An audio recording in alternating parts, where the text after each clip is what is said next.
See that? See that? A. I'm just saying A because I just see Usher in my head. You see that? Big man a big man, boy is a boy. You see that? You see that? A big dog bark, all puppy shut up. You see that? No, yap around here. Yo! Ooh. A big bad singer. Yeah. Bad singer. Same thing Macadam got new rules. He's like, just so you know, this is how it goes. Hold on, but it's can go on good too, as far as I hear. But you have to remember, you know, let me tell you something. I am not from the school of having to tear down somebody to big up somebody. You know what I'm saying? So Macadam did off the chain, she was amazing. That not saying that other people never amazing. Correct.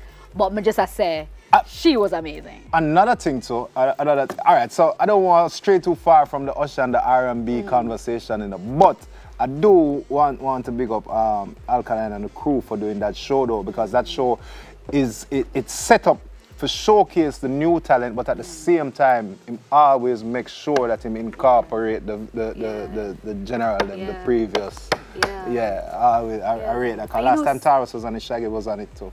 Yeah. So, like, and you know, I'm also here for the fact that it's a local talents festival. Yeah, man. You know what I mean? It's local. It's one of few people. So some of the stuff that we have is other. You know what I'm saying? I'm just saying. But I want to say, I feel that performance by Usher, I think that's when man used to sexy though. In beat and teach, but just, you know what I mean? Used to sexy, they just used to sit on, it was so authentic, it was so cool. Like now it's kind of hype and it's like, who am I? And you beat your chest and you're going too hard and can't deliver. You know. There's just a calm about it. That's but like, some you love music still, it must cool, it must relax, especially R&B. When you sing, true. it must be a real, a real part of you. It's either you have it or you don't have it still. Some people have to put it on, some people have to get it. And some people have to tune it.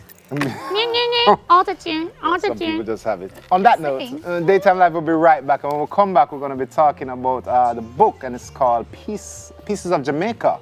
It's a coffee book. It's a coffee book? You know coffee table books? I do. I love it. We're going to talk about it when we come back. We're so forward.